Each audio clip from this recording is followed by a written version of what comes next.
گزشتہ خطبے میں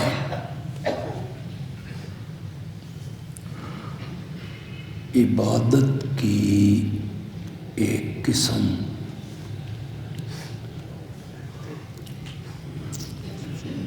مالی عبادت پر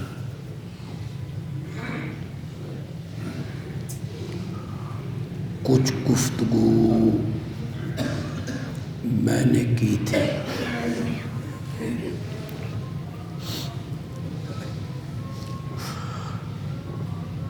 میں نے یہ سمجھانے کی کوشش کی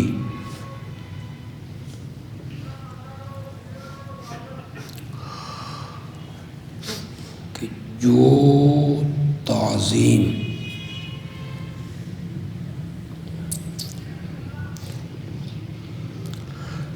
اس نظریے سے کی جائے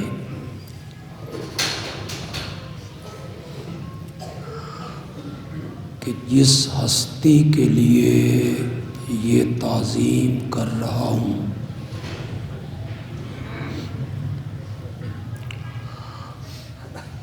وہ میرے حالات سے واقف ہے،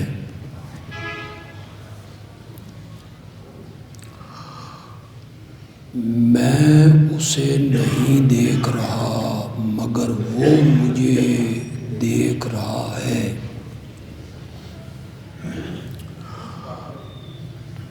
یہ نظریہ اس تعظیم کو عبادت بنا دے۔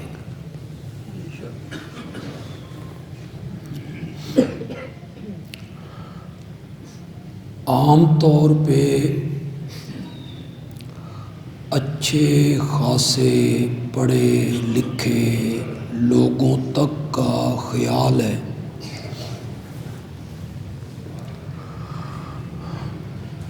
کسی کو مصائب میں پکارنا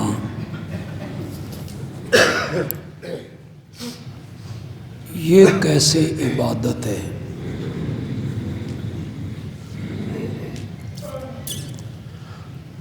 انہوں نے سمجھا نماز پڑھنا، روزہ رکھنا، حج کرنا، زکوٰۃ دینا یہ عبادت ہے۔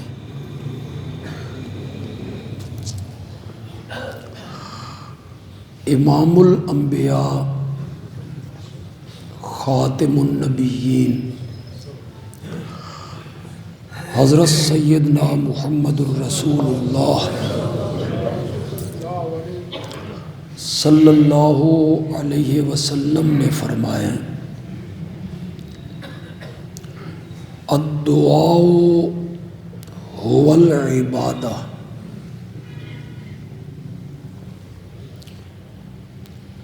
پکارنا ہی عبادت ہے۔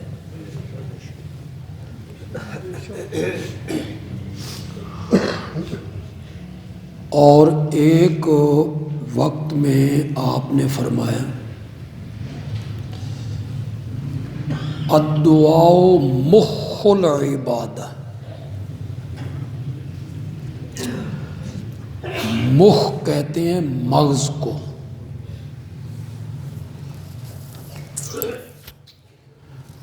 آپ نے فرمایا ساری عبادت کا جو مغز ہے وہ پکارنا ہے۔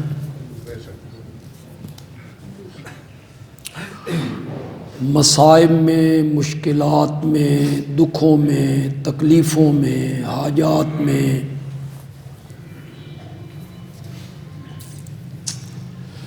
انہیں پکارنا۔ اللہ کو پکاریں گے تو یہ پکار اللہ کی عبادت بنی۔ اللہ کے سوا کسی اور کو پکاریں گے تو یہ اس اور کی کیا بنے گی؟ عبادت بنے۔ آپ نے یہ فرما کے بطور دلیل اس پر قرآن کی ایک آیت کو پیش کی۔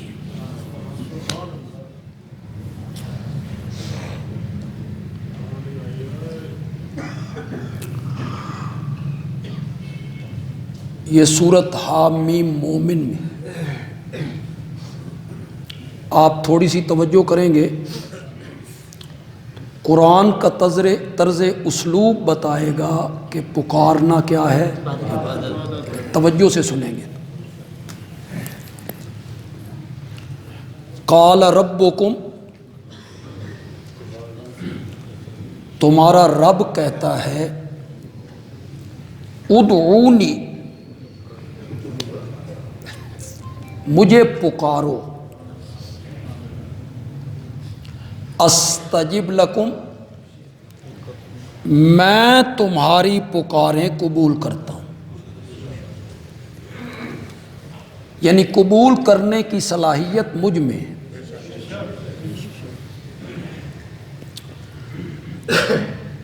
یہ آیت کا پہلا حصہ ہے، مجھے پکارو۔ آیت کے آخری حصے میں جا کے کہا، ان الذین یستکبرون عن عبادتی، یہ میرے آقا نے اس بات پہ بطور دلیل اس آیت کو پڑھا کہ پکارنا کیا ہے۔ آیت کے پہلے حصے میں کیا کہا، ادعونی، مجھے، آخری حصے میں جا کے کہنا چاہیے تھا ان الذین یستکبرون عن دعائی، یہ کہنا چاہیے تھا نا کہ جو میری پکار سے منہ موڑتے ہیں انہیں جہنم میں داخل کریں گے۔ لیکن آیت کے آخری حصے میں ان دعائی نہیں کہا، آخری حصے میں کہا ان الذین یستکبرون عن عبادتی۔ قرآن نے بتایا کہ پکارنا کیا ہے،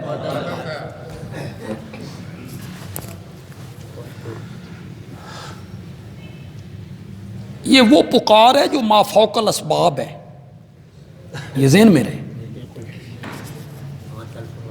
ایک آدمی وہاں گیٹ میں کھڑا ہے، میں محراب میں بیٹھ کے اسے آواز لگاتا ہوں، او فلاں، یہ پکار تو عبادت نہیں بنے۔ میرے مرشد پنڈی میں، کراچی میں ٹیلی فون پہ ان کا نمبر ملا کے ان کو آواز لگاتا ہوں، مرشد جی میرے واسطے دعا کرو، یہ تو عبادت نہیں، یہ جائز ہے۔ وہ پکارنا عبادت بنے گا جو ما فوق الاسباب ہے، جس کو میں پکار رہا ہوں میں اس کو نہیں دیکھ رہا، وہ مجھے دیکھ رہا ہے، اور بغیر کسی اسباب کے، وسائل کے، ذرائع کے، مشینری کے، ہر جگہ سے وہ میری پکار کو سنتا ہے۔ یہ پکار کیا بنے گی؟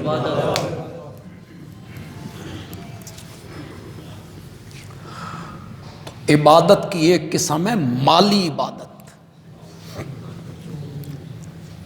جس کا تعلق انسان کے مال سے، اس میں زکوٰۃ شامل ہے، اس میں فطرانہ شامل ہے، اس میں صدقہ شامل ہے، اس میں قربانی شامل ہے، یہ سب مالی عبادات۔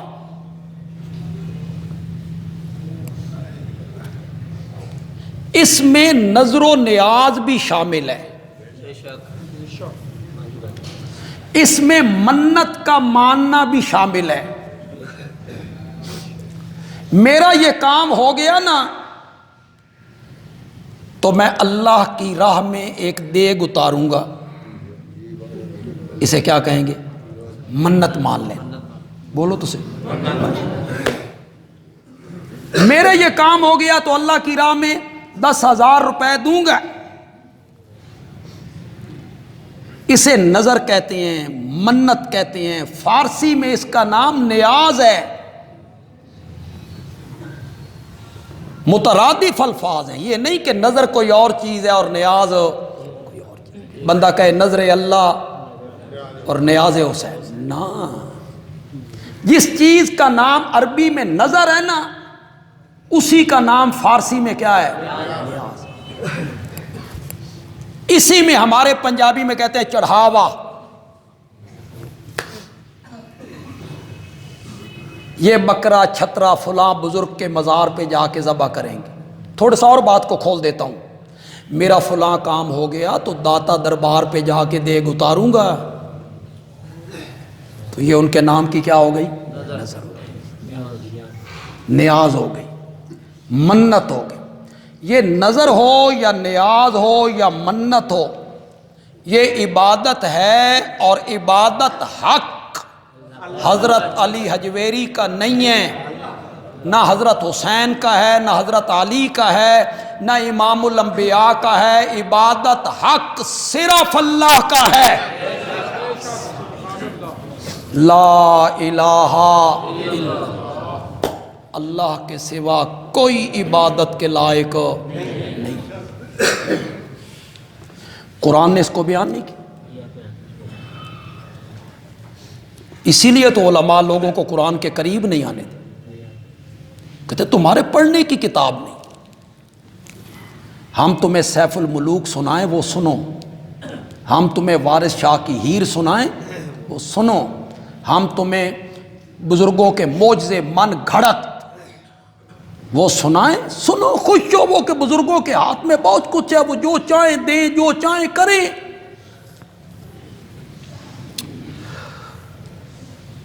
حضرت مریم کی والدہ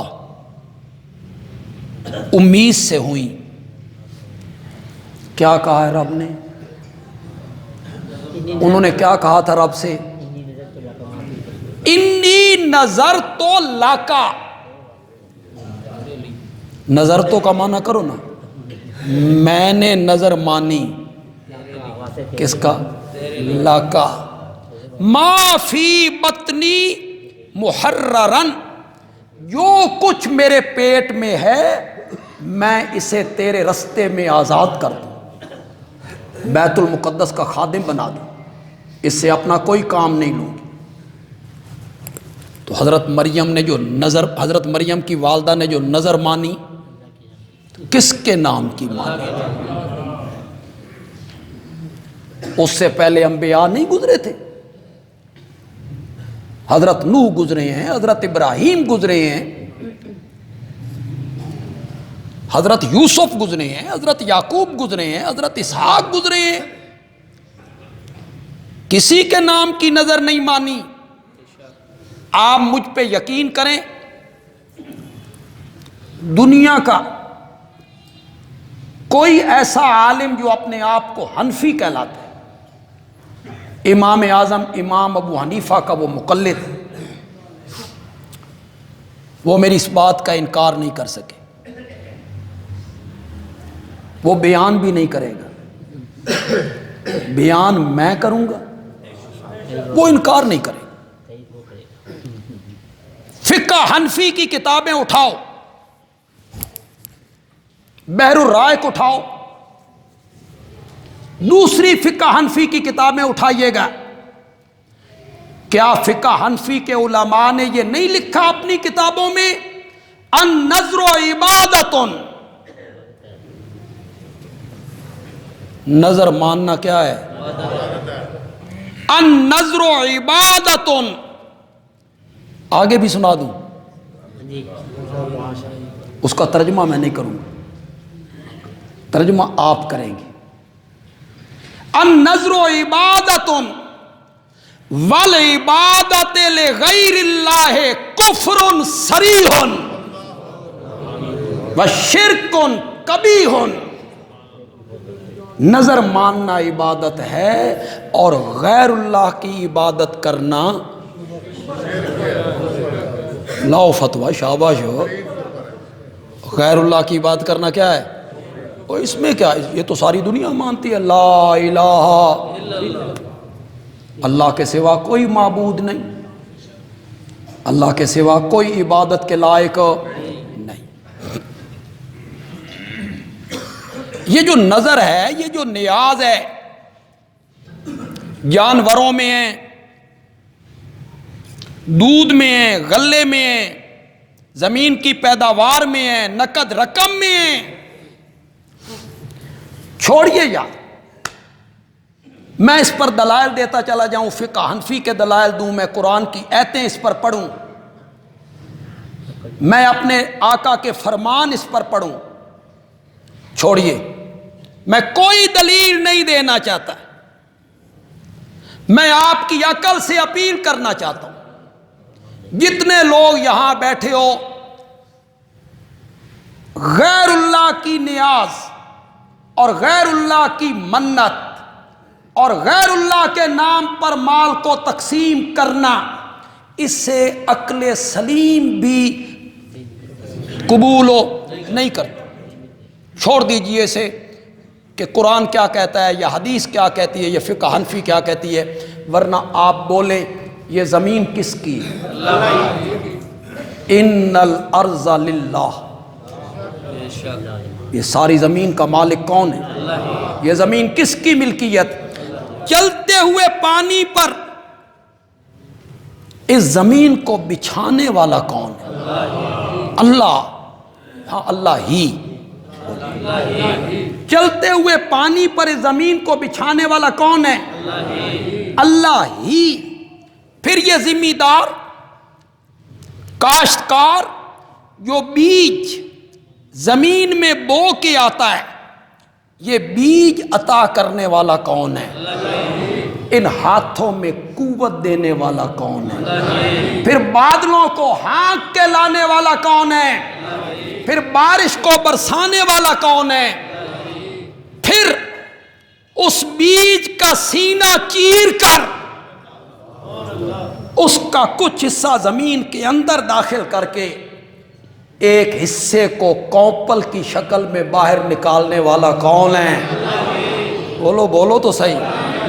پھر سورج کی آتشی کرنوں سے ان فصلوں کو پکانے والا کون ہے؟ پھر چاند کی ضیاء پاشیوں سے پھلوں میں رس بھرنے والا کون ہے؟ بولو تو صحیح یار۔ جب دھرتی پہ رب کی توحید بیان ہوتی ہے، اللہ عرش پہ بیٹھ کے خوش ہو رہا ہوتا ہے۔ کہاں ہوتی ہے بیان؟ سرگودا میں ہزاروں مسجدیں ہیں،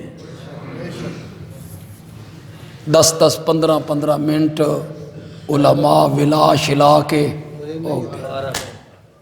اب تو انہوں نے 12:30 جمعے شروع کر دیے، تقریرہ شکریرہ چھوڑو۔ یہ قوم ناقابل اصلاح ہے، اس قوم کی اصلاح کرنے کی ضرورت نہیں۔ رونقاں ودھاؤ مسیت دیاں، اونی تے ساڑی تقریر سنن آندہ کوئی نہیں، ذرا جلدی جمعہ کرو۔ یہ جمعہ جناب 2 رکعتیں، یہ 2 رکعتوں والے بندے ہوتے ہیں، 2 رکعتیں پڑھی اور گئے، نہیں سنائے گا تمہیں کوئی۔ تو پھر یہاں بیٹھ کے تو ذرا خوشی کا اظہار کیا کرو نا یار۔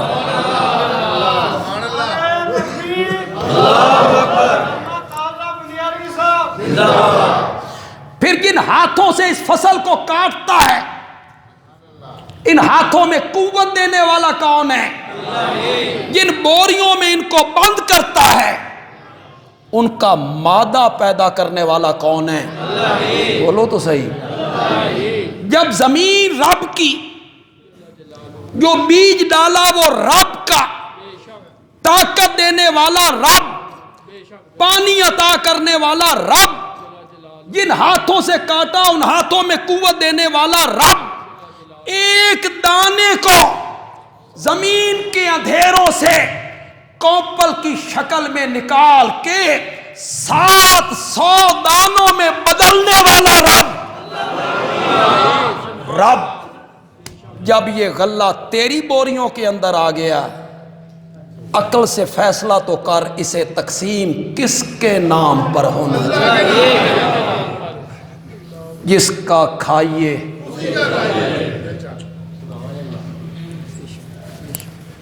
اس پر دلائل پیش کریں۔ یہ جانور کس کے؟ یہ بھینسیں، یہ گائیں، یہ اونٹنیاں، یہ بکریاں، میں نے مذکر کا نام نہیں لیا، مؤنث ہی گنے۔ یہ جانور کس کے، کس نے پیدا کیے؟ ان جانوروں کے سامنے جب تو چارہ کرتا ہے، چارہ گتاوا، وہ جو چارہ ہے اس کا پیدا کرنے والا کون ہے؟ جن ہاتھوں سے وہ چارہ تو بناتا ہے، ان ہاتھوں میں قوت دینے والا کون ہے؟ وہ چارہ جانور کے معدے میں پہنچا، معدے میں مشینریاں لگانے والا کون ہے؟ جس نے اس چارے پہ کام شروع کیا، کچھ کا گوبر بنایا، وہ نیچے بیٹھ گیا، اور کچھ کا اصل غذا بنا دی، وہ اوپر آ گئی۔ اسے معدے سے دھکا مارا جگر کی طرف، اندر ہی اندر کام ہو رہا ہے، جگر میں پھر ایک مشینری لگائی، اس نے اصل غذا پہ کام کرنا شروع کیا، کچھ کا خون بنایا، وہ سپلائی کر دیا دل کو، کچھ کا دودھ بنایا، وہ سپلائی کر دیا تھنوں کو۔ پر رب کا قرآن، ان لکم فی الانعام لعبرۃ، کبھی میں نے تیرے سامنے فرشتوں کو جھکا دیا تھا، آج تو اتنا گر گیا ہے، تیرے سمجھان واسطے من ڈنگراں دیاں مثالاں دینیاں پہ گئی جانوروں کی۔ ان لکم فی الانعام لعبرۃ نسقیکم، ہم پلاتے ہیں۔ ذرا ہم کے لفظ پہ تو غور کرو یار، میں پلاتا ہوں، اس میں تنتنا نہیں تھا، اس میں روب نہیں تھا، ہم پلاتے ہیں۔ مما فی بطونہ، جو کچھ ان جانوروں کے پیٹ میں ہے اس میں سے ہم پلاتے ہیں۔ من بین فرث ودم، ایک طرف گوبر پلید تھا جب یہ معدے میں تھا، ایک طرف خون پلید تھا جب یہ جگر میں تھا۔ گوبر کا رنگ گدلا، پھر وہ بدبودار، خون کا رنگ سرخ، پھر وہ حرام۔ من بین فرث ودم، ایک طرف گوبر پلید تھا، ایک طرف خون پلید تھا، دو پلیتیوں کے درمیان سے ہم نے تیرے برتن میں ڈالا لبنن خالصا، لبنن خالصا۔ کہو تو صحیح یار، زور سے بولو یار، لبدا تے ہے نہیں تے آنکھوں تے صحیح، لبنن خالصا۔ یہ تیرے برتن میں آ گیا، یہ تقسیم ہوگا داتا دربار پہ، ان کا عرس لگا ہوا ہے، یہ بطور نیاز تقسیم ہوگا 11ویں والے کے نام پر۔ عقل سلیم سے فیصلہ کر، اس دودھ کو تقسیم ہونا چاہیے تھا، کس کے نام پر ہونا چاہیے؟ لبنن خالصن سائغن للشاربین، پینے والوں کے لیے بڑا خوشگوار ہے، پینے والوں کے لیے بڑا خوشگوار ہے۔ عقل سلیم یہی کہتی کہ یہ سب چیزوں کا مالک کون ہے؟ اللہ۔ انہیں تقسیم ہونا چاہیے تو کس کے نام پہ ہونا چاہیے؟ تھوڑا سا منفی پہلو بھی لے کے دیں، رب نے منفی پہلو بھی اختیار کیا۔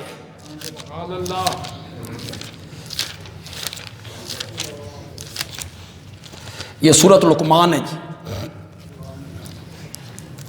گھروں میں آپ جا کے ترجمہ دیکھیں، اور جس عالم کا ترجمہ آپ کے گھر میں ہے اسی عالم کا ترجمہ دیکھیں۔ ماشاءاللہ، کوئی ضروری نہیں کہ آپ دیوبندی عالم کا ترجمہ دیکھیں یا اہل حدیث عالم کا ترجمہ دیکھیں۔ بریلوی عالم ہے اس کا ترجمہ ہے وہ دیکھ لیجئے، کسی شیعہ عالم کا ترجمہ ہے وہ دیکھ لیجئے۔ سورۃ لقمان ہے، 21واں پارہ ہے، اور سورۃ لقمان کی آیت نمبر ہے 10۔ اللہ کیا کہتے ہیں؟ پہلے اللہ نے اپنی تخلیق کا ذکر کیا، اپنی کاریگریوں کا ذکر کیا، میں نے کیا کیا؟ خلق السماوات بغیر عمد ترونہا، اللہ نے پیدا کیا آسمانوں کو بغیر ستونوں کے۔ پہلے اپنی تخلیق کا ذکر کیا،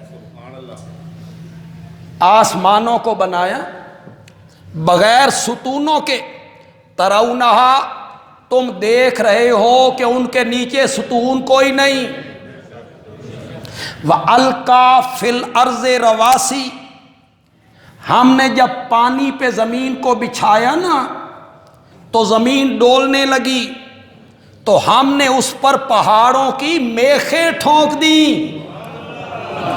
تاکہ وہ تجھے ایک طرف لے کے جھک نہ پڑے، تو اس پر ڈولتا نہ رہے، ہموار کی تاکہ چلنے میں آسانی ہو۔ وَبَثَّ فِيهَا مِن كُلِّ دَابَّةٍ، اور پھر اس نے پھیلائے زمین میں ہر قسم کے جاندار۔ اللہ نے فرمایا یہ بھی میرا کام ہے، ہر قسم کے جاندار زمین میں میں نے پھیلائے۔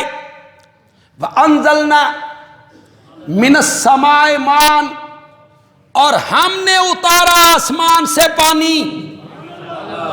پہلے آسمانوں کا ذکر کیا ہے، پھر اللہ نے جانوروں کا ذکر کیا ہے، ہر قسم کے جانور انہیں ہم نے زمین میں پھیلایا۔ وَأَنزَلْنَا مِنَ السَّمَاءِ مَاءً، اور ہم نے اتارا آسمان سے پانی۔ فَأَنبَتْنَا فِيهَا مِن كُلِّ زَوْجٍ كَرِيمٍ، پھر ہم نے اگائے اس زمین میں اس پانی کے ذریعے ہر قسم کے پھلوں کے عمدہ عمدہ جوڑے۔ جوڑے سے مراد ہے کوئی سفید، کوئی کالا، کوئی میٹھا، کوئی کھٹا، کوئی چھوٹا، کوئی بڑا۔ وہ پھل ہم نے پیدا کیے، جانور ہم نے پیدا کیے، بارش برسانے والے ہم میں، آسمانوں کو قائم کرنے والے ہم میں۔ اللہ نے اپنی تخلیق کا ذکر کر لیا۔ آگے اللہ آیت نمبر 11 میں کیا کہتے ہیں؟ ھذا خلق اللہ، ایت ہو گئی میری تخلیق۔ ھذا کا کیا معنی؟ ھذا خلق اللہ، اے ہو گئی میری کاریگری، یہ ہو گئی میری تخلیق۔ فارونی ماذا خلق الذین من دونہ، میں نے بھی دکھاؤ، مجھے بھی دکھاؤ میرے سوا جن کو تم پکارتے ہو انہوں نے کیا بنایا ہے، مجھے بھی تو دکھاؤ نا کہ یہ چیز حضرت ابراہیم علیہ السلام نے بنائی ہے، کائنات کی یہ چیز حضرت علی نے بنائی، یہ چیز جو ہے حضرت نوح نے بنائی، یہ چیز جبریل امین نے بنائی، جن کو تم پکارتے ہو، جن کے نام کی نظر و نیاز دیتے ہو، مجھے بھی دکھاؤ۔ فارونی، مجھے دکھاؤ ماذا خلق الذین من دونہ، جن کو میرے سوا پکارا جاتا ہے انہوں نے کیا بنایا ہے؟ انہوں نے کچھ بھی نہیں بنایا۔ لا یخلقون شیئا، کرو مانا، لا یخلقون شیئا وہم یخلقون، وہ اپنی تخلیق میں بھی میرے محتاج، وہ اپنی تخلیق میں بھی میرے محتاج۔ اللہ علماء کرام پہ رحم فرمائے۔ دعائی میں کر سکتا ہوں، فیصلے تو رب کے ہاں جا کے ہو جانے، وہ وقت بہت قریب ہے، جس نے مر جانا ہے اس کی قیامت آ گئی۔ قیامت جو ہے نا، لوگوں کو لگتا بڑی دور ہے قیامت، نا آنکھیں بند ہوئی قیامت، مرنے والے کی قیامت آ گئی، فیصلے ہونے ہیں وہاں، رب کے سامنے پیش نہیں ہونا، اس منبر پہ بیٹھ کے جو کچھ ہم کہتے رہتے ہیں اس کا حساب نہیں دینا۔ کہتے ہیں جی، یہ کہتے ہیں انہوں نے کچھ نہیں بنایا، اور حضرت عیسیٰ کہتے تھے انی اخلقو، میں بناتا ہوں، من الطین، مٹی سے پرندے میں بناتا ہوں۔ تمہیں یہ پتہ نہیں ہے کہ معجزہ کسے کہتے ہیں؟ تمہیں یہ علم نہیں ہے علماء کرام؟ تم نہیں جانتے ہو کہ معجزہ کسے کہتے ہیں؟ معجزے کی تعریف کیا ہے؟ معجزے کا مفہوم کیا ہے؟ حضرت عیسیٰ علیہ السلام مٹی کا پرندہ شکل بنا کے اس میں پھونک مارتے ہیں، وہ سچ مچ کا پرندہ بنتا تھا باذن اللہ، اللہ کے اذن سے۔ علماء کرام تم اس بات کو نہیں جانتے ہو؟ اچھی طرح جانتے ہو، کتابوں میں پڑھتے ہو، عقائد کی کتابوں میں تم پڑھتے ہو، اچھی طرح جانتے ہو، تمہیں مرنا یاد نہیں ہے۔ نہیں پتا تو بندیالوی سے سنو، نبیوں کے معجزے برحق، لیکن معجزے میں ہاتھ نبی کا ہوتا ہے، مرضی اور اختیار عرش والے کا ہوتا ہے۔ تم اچھی طرح جانتے ہو، تمہیں اچھی طرح پتا ہے کہ عقائد کی کتابوں میں یہ بات لکھی ہوئی، معجزے میں پیغمبر کا اختیار اور مرضی شامل نہیں ہوتی، اس کی مرضی سے معجزہ صادر نہیں ہوتا۔ کوئی نئے آدمی آیا ہے، اللہ کرے میری بات اس کی سمجھ میں آ جائے، بڑی آسان سی دلیل دے دیتا ہوں، بڑی آسان سی۔ اگر معجزہ نبی کی مرضی سے، اگر معجزہ نبی کے اختیار سے صادر ہوتا تو حضرت موسیٰ لاٹھی کو سانپ بنتے ہوئے دیکھ کر خود نہیں بنایا تھا، خود تو بنایا تھا، اپنی مرضی سے تو سانپ بنایا انہوں نے، پھر ڈرنا کیوں؟ یہ دلیل کارگر نہیں تو بندیالوی دوسری دلیل دینا چاہتا ہے۔ یہ معجزہ ہے کہ نہیں؟ کس کا؟ اللہ کا معجزہ ہوتا ہے۔ کس کا معجزہ ہے؟ زور سے بولو۔ خود بنایا؟ تم تو کہتے ہو نبی معجزہ خود بناتا ہے، اس کے اختیار میں ہوتا ہے، پھر مانو، مانو اس بات کو۔ اور اگر مانتے ہو کہ نہیں، اس کا اتارا جانا نبی پاک کے اختیار میں اور مرضی کے مطابق نہیں تھا، تو پھر اس بات کو تسلیم کرو کہ معجزہ برحق ہے، لیکن اس میں اختیار اور مرضی کس کی ہے؟ جن کو تم پکارتے ہو لا یخلقون شیئا، انہوں نے کچھ بھی نہیں بنایا، وہم یخلقون، وہ خود بنائے گئے۔ میرے سوا جن کو تم پکارتے ہو، مسائب میں، مشکلات میں، دکھوں میں، تکلیفوں میں، رنج میں، غم میں، عالم میں، یہ چھپر پھاڑ کے دیتی ہیں، یہ جھولیاں بھر دیتی ہیں۔ قرآن نے کہا لن یخلقوا ذبابا، ذباب کس کو کہتے ہیں؟ مکھی کو، مکھی کو۔ لن یخلقوا ذبابا، وہ ایک مکھی بھی پیدا نہیں کر سکتے، اکیلے اکیلے نہ کر سکیں، سارے مل کے کر لیں۔ اللہ نے فرمایا وَلَوِ اجْتَمَعُوا لَهُ، اللہ بھی گل چھوڑی کوئی، سارے مل کر ایک مکھی بنانا چاہیں، بولو تو صحیح ہے، آگے تو اللہ نے حد ہی کر دی۔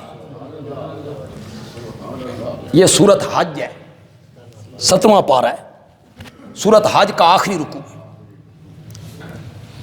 وہیں یسلبہم الذباب شیئا،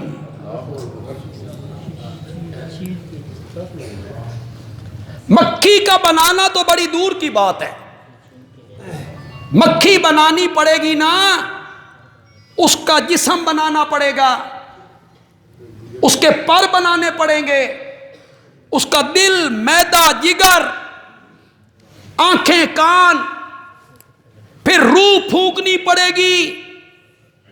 مکھی کا بنانا تو بڑی دور کی بات ہے۔ یسلبہم الذباب شیئا، کرو مانا یار، جڑے میرے مقتدی ہوتے کرو۔ مکھی ان سے کوئی چیز، شاباش شاباش، واپس نہیں لے سکتے، لے جائے کہ چھین کے لے جائے، بولو تو صحیح، مکھی کوئی چیز لے جائے یا چھین کے لے جائے؟ چھین کے لے جائے دی تو ان سمجھ نہیں آئی۔ ہو گیا وہ طاقت ہوا۔ مشرکین کے معبودوں کی کتنی بے بسی کو رب نے ذکر کی۔ تو کہتا ہے وہ کرما والے ہیں، فضلہ والے ہیں، غریب نواز ہیں، وہ چھپر پھاڑ کے دیتی ہیں، کسی چیز کی کمی نہیں۔ اللہ نے کہا وہ اتنے کمزور ہیں، مکھیاں بھی انہاں کول شیاں کھس کے لے جاندیاں نہیں۔ وَإِن يَسْلُبْهُمُ الذُّبَابُ شَيْئًا لَا يَسْتَنْقِذُوهُ مِنْهُ، وہ مکھی سے اپنا نقصان واپس نہیں لے سکتے۔ یہ حالیں بھی سمجھ نہ آوے تو پھر رب بھی سمجھ۔ ضعف الطالب والمطلوب، طالب مانگنے والا، مطلوب جس سے مانگا گیا، طالب مانگنے والا، مطلوب جس سے مانگا گیا۔ فرمایا طالب بھی مطلوب بھی ضعفا، ضعفا، مانگنے والا بھی کمزور، جس سے مانگا جا رہا ہے، جس سے مانگا جا رہا ہے وہ بھی کمزور۔ یہ سورت حج ہے۔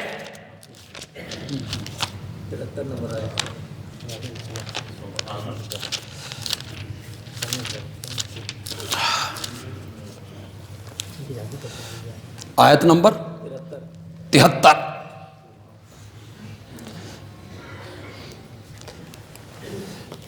میں نے اس لیے کھولا کہ مجھے ایک آیت کے بارے میں تھوڑا سا ذہن میں آ رہا تھا کہ یہ آیت کس طرح ہے، لفظ کس طرح ہے۔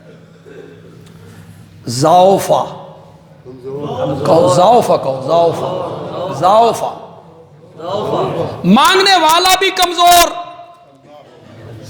جس سے مانگا جا رہا ہے۔ اور آگے اللہ کہتی ہیں ما قدر اللہ حق کا قدری ہی، جنہیں میری قدر کرندہ حق سی لوگاں میری قدر نہیں کی تھی۔ گلہ کیا اللہ نے گلہ کیا، تھوڑا سا اللہ نے شکوہ کیا۔ ما قدر اللہ حق کا قدری ہی، جس طرح میری قدر کرنے کا حق تھا لوگوں نے میری قدر نہیں کی۔ آگے اللہ نے کہا ان اللہ لقوی، آپ ذرا پیچھے مڑیے، ضعفا، شاباش، ضعفا۔ مشرکین کے معبودوں کی باری آئی تو رب نے کیا کہا؟ ضعفا، ضعفا، کمزور ہیں۔ یہ لے اپنی باری آئی، شکوہ بھی کیا، فرمایا ان اللہ لقوی، ان اللہ لقوی، تیرے معبود ضعفا اور میں لقوی، عزیزن، عزیزن، عزیزن کا معنی کرتے ہیں غالب. پھر عزیزن کا ایک معنی کیا تھا زبردست، زبردست، ساری کائنات زیر دست اللہ. کیا مطلب؟ ساری کائنات لینے والی، بولو بولو، ساری کائنات کے لوگ لینے والے، دینے والا اکیلا اللہ. ان اللہ لقوی، قوی تو ہے نا. ابراہیم کو جلتی ہوئی آگ میں بچا لیتا ہے، قوی تو ہے نا. باہر ننگی تلواریں لیے کھڑے ہیں اور میرے نبی کو ان کے درمیان سے نکال کے لے جاتا ہے، قوی تو ہے نا. وہ غار کے منہ پہ پہنچ جاتے ہیں، فرشتوں کو اتار کے غار کے منہ پہ ان کی صفیں بنا دیتا ہے تاکہ مشرکین کی نظریں میرے نبی پر نہ پڑیں. قوی تو ہے نا.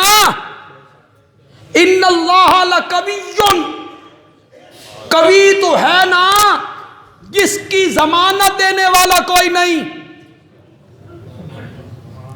نہیں نہ سمجھے ہو؟ وکیل کوئی نہیں، مقدمہ لڑنے والا کوئی نہیں، برادری کوئی نہیں، دوست کوئی نہیں، بہن بھائی کوئی نہیں، رشتہ دار کوئی نہیں، رقم کوئی نہیں، پیسہ کوئی نہیں. اسے جیل کی کوٹھڑیوں سے نکالتا ہے، تخت پہ بٹھا دیا کرتا ہے. قوی تو ہے نا. یہی ہوتا ہے دستگیر. اسی کو کہتے ہیں داتا، اسی کا نام ہے گنج بخش، اسی کا نام ہے دستگیر، اسی کا نام ہے لجپال، اسی کا نام ہے لجپال. سب چیزیں بنانے والا اللہ.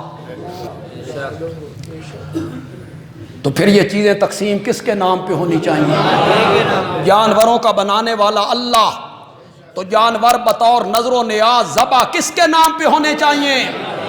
دودھ کی مشینریاں لگانے والا اللہ، تو یہ دودھ بطور نظر و نیاز کس کے نام پر تقسیم ہونا چاہیے؟ اللہ کے سوا کسی کے نام کی نظر و نیاز شریعت نے اسے جائز قرار نہیں دیا، اسے شرک قرار دیا. دیکھیں ہمارا